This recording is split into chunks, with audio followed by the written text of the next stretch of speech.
Hello दोस्तों, कैसे हो आप सभी। उम्मीद करती हूँ कि आप अच्छे होंगे और स्वस्थ होंगे। मैं हूँ कोमल योगी और स्वागत है आपका कोमल सुंडा के इस यूट्यूब चैनल में।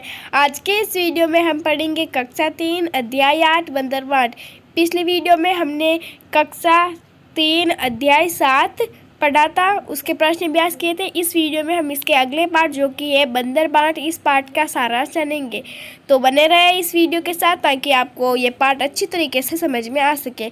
चलते हैं हमारे पहले पेज पर। पहले पेज पर चलने से पहले दोस्तों, यदि आपने मेरे चैनल को सब्सक्राइब नहीं किया तो सब्सक्राइब करें, बेल आइकन घंटी प्रेस करें ताकि आने वाला वीडियो आप तक जल्द पहुंच पाए। और आज की इस वीडियो में हम इस पार्ट का सारांश जानेंगे, तो बने रहे इस वीडियो के साथ ताकि आपको ये पार्ट अच्छी तरीके से समझ में आ सके। चलते हैं हमारे पहले पेज पर। अध्याय 8 बंदरबाट। दोस्तों, इस बॉक्स के अंदर जो नाम है, स्थान, पात्र, बंदर के लिए पोशाक, बिल्लियों के लिए पोशाक, सामान। तो दोस्तों, इस कहानी में कौन कौन सी चीज़ें, कौन कौन से सामान काम लिए गए हैं, उनके यहाँ पर नाम लिखे गए हैं और उन्हें किस तरीके से किया गया है, वो कितने बड़े हैं, कितने छोटे हैं, वो सभी इसमें लिखे गए हैं। ठीक है, तो ये आप स्वयं पढ़ सकते हैं। ठीक है, अब हम पाठ को शुरू करते हैं। पहला दृश्य, कोई कमरा। कमरे के बीच में एक मेज है जिस पर मेजपोश पड़ा है जो कि आगे से ढका है। मेज पर एक रोटी का टुकड़ा है। मेज के नीचे एक तराजू रखा है पर दिखाई नहीं देता। म्याऊं म्याऊं की आवाज़ होती है और दाहिनी तरफ से काली बिल्ली और बाईं तरफ से सफ़ेद बिल्ली प्रवेश करती है। अब देखो दोस्तों, इसमें दो बिल्लियाँ, काली और सफ़ेद, ये दोनों आपस में बातें कर रहे हैं। काली बिल्ली बोल रही है, बिल्ली बहन नमस्ते। और फिर सफ़ेद बिल्ली जवाब देती है, नमस्ते बहन नमस्ते। काली बिल्ली, अच्छी तो हो। सफ़ेद बिल्ली, अच्छी क्या हूँ, भूखी हूँ। मतलब अच्छी कैसे हूँ मैं, तो मुझे बहुत भूख लगी है। काली बिल्ली, मैं भी भूखी हूँ, मतलब मुझे भी भूख लगी है। सफ़ेद बिल्ली, खाने को कुछ ढूंढ रही हूँ। काली बिल्ली, उस खोज में मैं भी निकली हूँ, मतलब मैं भी तुम जिस तरह खाने के लिए भोजन ढूंढ रही हो, उसी तरह मैं भी इसी खोज में निकली हूँ। ठीक है।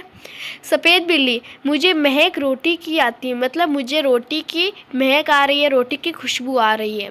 काली बिल्ली, हाँ मेरी नाक भी बताती पास कहीं है, मतलब मेरी नाक भी मुझे रोटी की सुगंध आ रही है और मुझे लगता है कि हमारे आसपास ही कहीं रोटी है। ठीक है। सफ़ेद बिल्ली, रखी मेज पर है वो रोटी, लपकू कोई न आ जाए तो। मतलब कि वो रोटी है, वो मेज पर रखी है, जल्दी से हम उसे ले लेते हैं, कोई आ न जाए। ठीक है, मतलब कोई आ गया तो वो रोटी को ले जाएगा, फिर हम खा नहीं पाएंगे और हम भूखे ही मर जाएंगे। ठीक है। काली बिल्ली, तू डर, मैं तो लेने चली। मतलब काली बिल्ली बोल रही है सफ़ेद बिल्ली को कि तू तो डरती रही यहाँ पर, मैं तो रोटी को लेने जा रही हूँ। काली बिल्ली लपकती है और रोटी लेकर भागने लगती है। सफ़ेद बिल्ली, ठहर, कहाँ भागी जाती है, रोटी लेकर, रोटी मेरी। मतलब कि पहले तो काली बिल्ली और सफ़ेद बिल्ली दोनों प्यार से बातें कर रही थी, अब जैसे ही खाने की बारी आई तब एक दूसरे से लड़ाई कर रहे हैं। मतलब काली बिल्ली है, ये रोटी को लेके भाग रही है और सफ़ेद बिल्ली बोल रही है कि ये रोटी मेरी है, ये मैं खाऊंगी। ठीक है, मतलब कहाँ भागी जा रही है तू। काली बिल्ली, रोटी तेरी, कैसे तेरी, रोटी मेरी। अब काली बिल्ली बोल रही है कि तेरी रोटी कहाँ से है, ये रोटी मेरी है। सफ़ेद बिल्ली, मैं न दिखाती तो तू जाती, मतलब कि मैं दिखाती नहीं, यदि मैं उस रोटी को तुम्हें बताती नहीं कि ये मेज पर पड़ी है तो तू कैसे रोटी को लेती।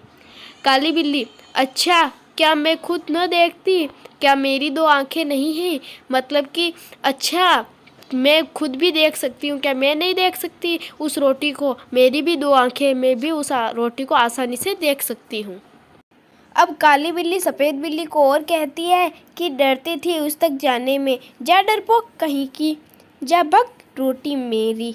दोस्तों, ये अब सफ़ेद बिल्ली को कह रही है कि रोटी तक जाने में तो डरती थी और अब जब मेरे पास ये रोटी आ गई है तो मुझसे ले रही है, डरपोक कहीं की, जा भाग यहाँ से, आई बड़ी कहने वाली, रोटी मेरी। इस तरीके से ये सफ़ेद बिल्ली को कहती है। ठीक है। अब सफ़ेद बिल्ली बोलती है, रोटी कहीं दे रही मेरी, मैं ले जाने तुझे न दूंगी। मतलब कि ये रोटी मेरी है, कहाँ जा रही है मेरी रोटी लेके, ये रोटी मेरी है, जब तक तुम मेरी रोटी नहीं दे देती मैं यहाँ से तुम्हें जाने नहीं दूँगी, ठीक है। काली बिल्ली बोलती है, देख राह से मेरे हट जा, ले जाऊँगी तुझे न दूँगी। मतलब कि देख मेरा रास्ता छोड़ दे, मैं तो ये रोटी ले जाऊँगी लेकिन तुझे नहीं दूंगी चाहे कुछ भी हो जाए, ठीक है। सफ़ेद बिल्ली वापस कहती है, देखूँ कैसे ले जाती है, जो पहले देखे हक उसका है रोटी पर। मतलब कि अब ये कह रही है कि देखती हूँ मैं भी कि कैसे तू रोटी को यहाँ से ले जाती है, पहले मैंने देखी थी तो उसका ही हक होता है इस रोटी पर। अब काली बिल्ली बोलती है, पहले दौड़ के ले पहले उसका हक रोटी पर पहला हक मेरा। मतलब कि जो पहले दौड़ कर रोटी को हासिल कर लेता है उसका ही हक होता है पहला, और इस रोटी पर पहला हक मेरा है, ठीक है। अब सफ़ेद बिल्ली कहती है, मैं कहती हूँ रोटी मेरी। अब सफ़ेद बिल्ली कह रही है कि मेरा कहना मान और ये रोटी मेरी है इसलिए मुझे दे दे। काली बिल्ली भी वापस यही कहती है कि ये रोटी मेरी है इसलिए ये रोटी मेरे पास ही रहेगी। दोनों झगड़ती है, रोटी मेरी कहकर एक दूसरे पर गुर्राती है। अब बंदर का प्रवेश होता है, मतलब बंदर आता है। बंदर, क्यों तुम दोनों झगड़ रही हो, तुम कहती हो रोटी मेरी। सफ़ेद बिल्ली से अब सफ़ेद बिल्ली से कह रही है, तुम कहती हो रोटी मेरी। अब काली बिल्ली से बोल रहा है, रोटी किसकी, मैं इसका फैसला करूँगा, चलो कचहरी मेरे पीछे पीछे आओ। बंदर दोनों से छीनकर रोटी अपने हाथ में लेकर चलता है, दोनों बिल्लियाँ पीछे पीछे जाती है। दूसरा दृश्य, बंदर की कचहरी। बंदर मेज पर बैठा है, रोटी का टुकड़ा सामने रखा है, दोनों बिल्लियाँ मेज के सामने इधर उधर खड़ी है। बंदर सफ़ेद बिल्ली से कहता है, बोलो तुमको क्या कहना है। अब सफ़ेद बिल्ली बोलती है, श्रीमान पहले मैंने ही रोटी देखी थी, इससे रोटी का पूरा हक मेरा बनता है। बंदर काली बिल्ली से कहता है, बोलो तुमको क्या कहना है। काली बिल्ली बोलती है, श्रीमान पहले मैं झपटी थी रोटी लेने, इससे रोटी पर मेरा हक पूरा बनता है। बंदर सफ़ेद बिल्ली से कहता है, एक आँख से देखी थी या दोनों आँखों से। सफ़ेद बिल्ली बोलती है, दोनों आँखों से। मतलब कि वो बोल रही है कि मैंने दोनों आँखों से देखा था। अब बंदर काली बिल्ली से कहता है, एक टांग से झपटी थी या दोनों टांगों से। काली बिल्ली कहती है कि दोनों टांगों से झपटी थी। मतलब ये बोल रही है दोनों टांगों से, मतलब कि दोनों टांगों से झपटी थी। बंदर, तुम दोनों का था गवाह भी। दोनों बिल्लियाँ, कहीं न कोई न कहीं। मतलब कि ये बोल रही है कि तुम्हारे पास कोई था या नहीं। मतलब ये दोनों बोल रही है कोई भी नहीं था, कहीं भी नहीं था, ठीक है। बंदर, बात बराबर। मेरा फैसला है कि रोटी तोड़ कर तुम्हें बराबर दे दी जाए, मेरे पास धर्म कांटा है। मतलब ये बोल रहा है कि तुम दोनों के पास गवाह भी नहीं है और तुम दोनों का मतलब जो भी है वो सब बराबर है। तुमने दोनों आँखों से देखा था, तुमने दोनों टांगों से उस रोटी तक पहुंची थी, तो ये सब बराबर है, इसलिए बात बराबर है। और मेरा फैसला है कि रोटी को हम तोड़ कर 2 टुकड़े करेंगे और पहला दूसरा इस तरीके से तुम्हें दे देंगे, ठीक है। दोस्तों, धर्म कांटा का मतलब होता है एक कांटा होता है जिस पर हम कोई भी सामान या चीज़ रखें तो उनमें से कौन भारी है कौन हल्का ये पता चल जाता है। बंदर मेज के नीचे से तराजू निकाल कर लाता है, दोनों हिस्सों में तोड़कर दोनों पलड़ों पर रखता है और उठाता है। एक पलड़ा नीचे रहता है तो दूसरा ऊपर। इसका अर्थ है दोस्तों कि वो जो रोटी का टुकड़ा है इसका ये बंदर 2 टुकड़े करता है और ये जो धर्म कांटा है, ये जो कांटा है इसका पहला पलड़ा और दूसरा पलड़ा है, इस पर एक आधा टुकड़ा रख देता है, ठीक है, रोटी का। और फिर उन दोनों में जो भारी होता है वो नीचे बताता है और जो हल्का होता है वो ऊपर बताता है, ठीक है। अब बंदर बोलता है कि यह टुकड़ा कुछ भारी निकला, इससे थोड़ा खाकर हल्का कर दूँ। फिर तराजू उठाता है, अब पहला पलड़ा ऊपर है तो दूसरा नीचे। बंदर, अब यह टुकड़ा भारी निकला, अब इसको थोड़ा खाकर हल्का कर दूँ। फिर तराजू उठाता है, अब पहला पलड़ा नीचे हो गया दूसरा ऊपर। बंदर, अब यह टुकड़ा भारी निकला, टुकड़े भी कितने खोटे हैं, एक दूसरे को छोटा दिखलाने में ही लगे हुए हैं। मुंह थक गया बराबर करते करते और तराजू उठा उठाकर हाथ थक गया। दोनों बिल्लियों को बंदर की चालाकी का पता चल गया।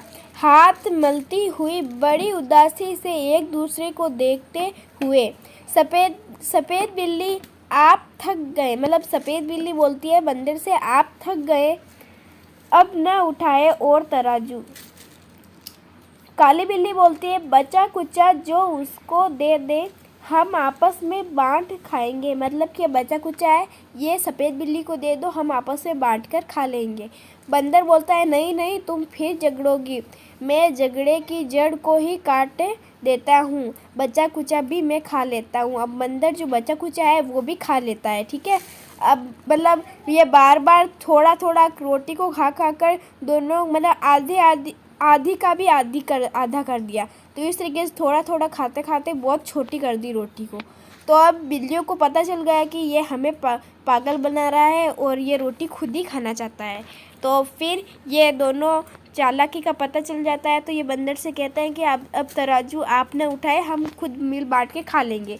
तो बंदर क्या कहता है कि उसे भी रोटी खानी है। तो वह कहता है कि मैं झगड़े की जड़ को ही काट देता हूँ और इस रोटी से तुम झगड़ोगी, इसलिए ये बचा कुचा भी मैं खा लेता हूँ। फिर बंदर बचा कुचा भी खा लेता है।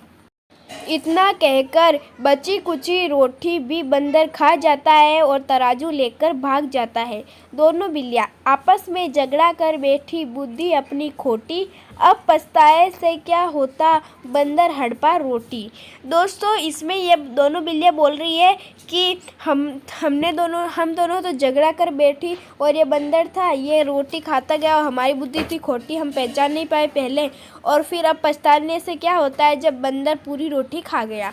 अब ये कहानी लिखी है हरिवंश राय बच्चन ने। दोस्तों ये तो कहानी उसी तरह की हो गई कि तब पछताए तो क्या भला जब चिड़िया चुग गई खेत, मतलब तब पछताने से क्या भला जब चिड़िया ही चुग गई खेत, मतलब एक धान का दाना नहीं रहा तो फिर पछताने का क्या फ़ायदा। तो दोस्तों बंदर सारी रोटी खा चुका है, तो अब बिल्लियों को पछताने का कोई भी फ़ायदा नहीं है। तो दोस्तों आज के लिए इतना ही। उम्मीद करती हूँ कि आपको ये वीडियो अच्छा लगा होगा। यदि वीडियो अच्छा लगे तो लाइक करें और चैनल पर नए हैं तो सब्सक्राइब करना बिल्कुल भी ना भूलते। हम मिलते हैं इसी चैनल के अगले वीडियो में, तब तक के लिए इसी तरह हंसते रहो, हंसाते रहो, पढ़ते रहो और आगे बढ़ते रहो। धन्यवाद दोस्तों, आपका दिन शुभ रहे।